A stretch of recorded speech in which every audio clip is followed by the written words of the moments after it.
Começa agora a Academia Espiritual.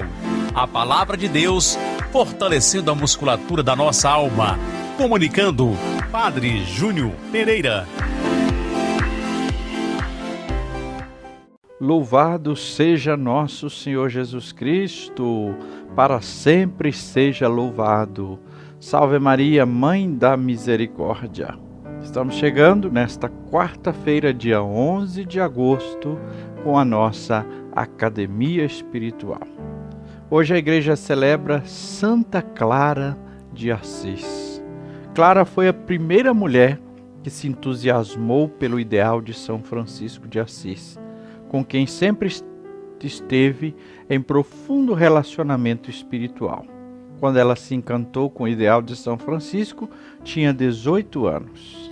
E sua vida religiosa, desde quando fugiu de casa, seguia sempre esse ideal. 15 dias depois que saiu de casa, sua irmã também saiu, e hoje também é Santa Inês de Assis. E toda a sua vida foi um esforço para atingir a total e perfeita pobreza. Junto com São Francisco, ela fundou a segunda ordem franciscana, que traz o seu nome, as Clarissas das religiosas, na qual também entraram para essa ordem franciscana feminina, as Clarissas, a sua mãe, Hortolana, e a outra irmã chamada Beatriz. Mais da metade da vida de Santa Clara ela passou acamada, doente, mas participava com frequência dos ofícios, das orações, da Eucaristia. E foi justamente com a Eucaristia na mão, como nós vemos na sua imagem, que ela salvou o convento do ataque dos sarracenos no ano de 1240.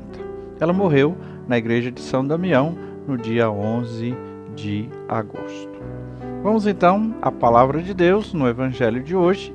O texto é da liturgia da quarta-feira da 19ª semana do tempo comum. Mateus capítulo 18, versículos de 15 a 20. Proclamação do Evangelho de Jesus Cristo segundo Mateus.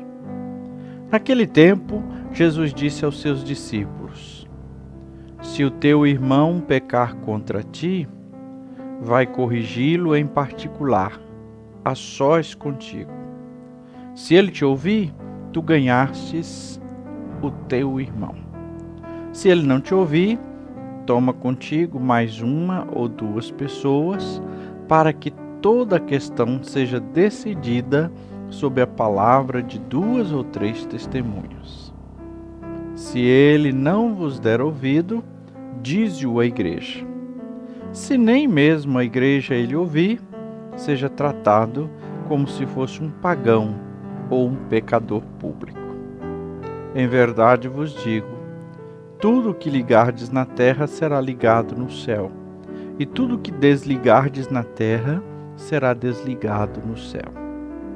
De novo eu vos digo, se 2 de vós estiverem de acordo na terra sobre qualquer coisa que quiserem pedir, isso vos será concedido por meu Pai que está nos céus.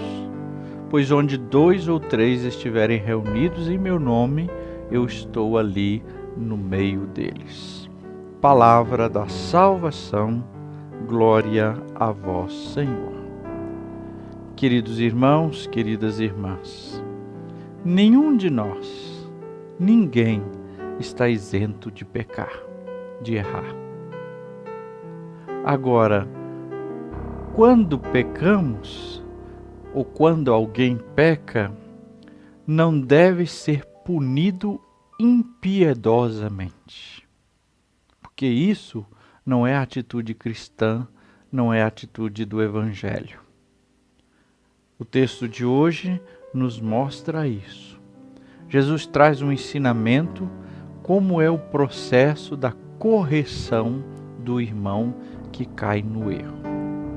Corrigir o outro exige humildade e caridade. Por quê? Porque por mais que algo esteja aparente e seja real e verdadeiro, só Deus conhece de fato as intenções de cada coração. Nós somos chamados e podemos sim ajudar o irmão. O texto diz aqui, Jesus não deixa de reforçar isso, para ganhar o irmão.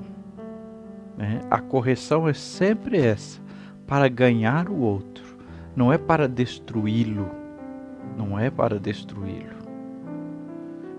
Então, exige de nós humildade e caridade.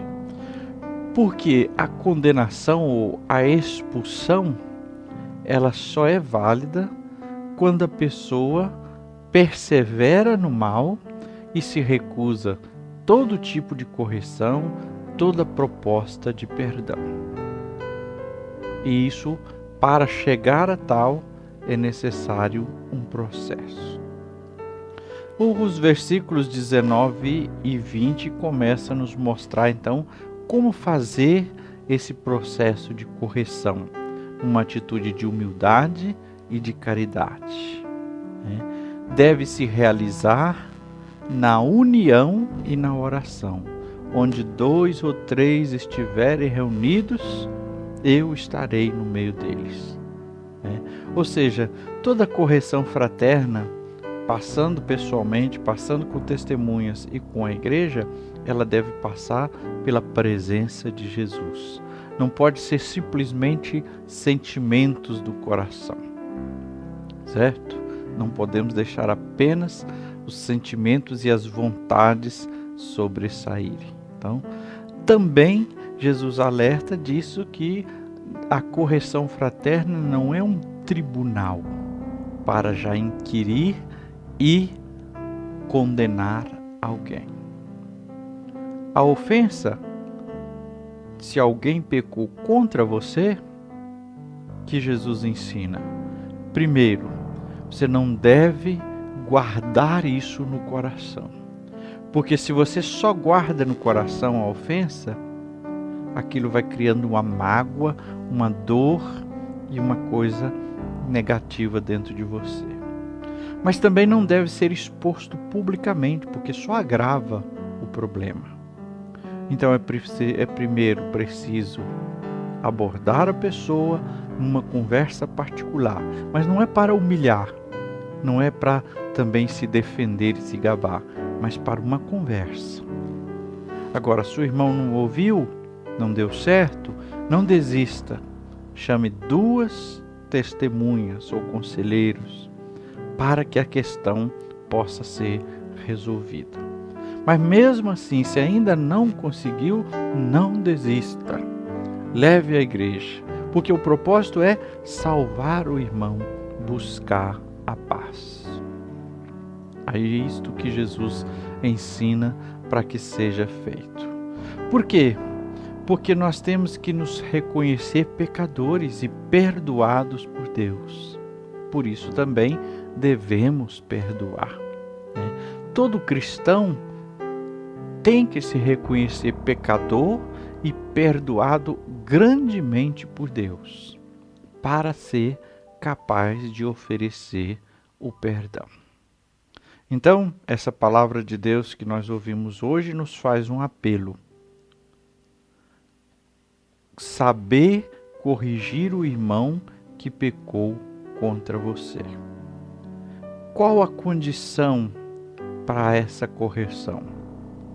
Primeiro particular, segundo com 2 pessoas, depois com a igreja. E qual que é a advertência do Senhor? Se você conseguir, se você fizer isso assim, o objetivo é ganhar o irmão, salvá-lo. Portanto, esse texto de hoje nos mostra um caminho da correção fraterna com o objetivo de salvar, não de condenar. E agora nossa academia espiritual. Vamos em 3 passos fazer a nossa oração, meditação e prática desta palavra. A palavra de Deus fortalecendo a musculatura da nossa alma. Primeiro passo, o alongamento. Nos colocamos na presença de Deus. Quem tem o costume, acenda a vela, invoque o Espírito Santo e seus dons. Faça um silêncio amoroso na presença de Deus. Segundo passo, o aquecimento. Reflita sobre essa questão. Como é que me comporto quando alguém peca contra mim? Como é que me comporto quando alguém peca contra mim? Terceiro passo, o treinamento. Hoje convido você a rezar por aqueles que pecaram contra você, principalmente se ainda tem mágoa e dor no coração. Pedir a Deus e buscar os caminhos do perdão. Trabalhar em você, pedir a Deus essa graça de conseguir trabalhar em você, essa capacidade de perdoar, de se libertar das mágoas. Se você não tem nada disso para ser trabalhado, reze por aquelas pessoas que têm muita dificuldade de perdoar. E é bom buscar material, palestras, pregações, livros que te ajudem a isso. Sobre o perdão, que é uma das coisas mais difíceis que as pessoas têm dificuldade, passam, tem um livro que se chama Os 12 Passos do Perdão. Pode ajudar. Que o Senhor te abençoe e te guarde. Que Ele esteja acima para abençoar, atrás para guardar, à frente para guiar, ao lado para acompanhar.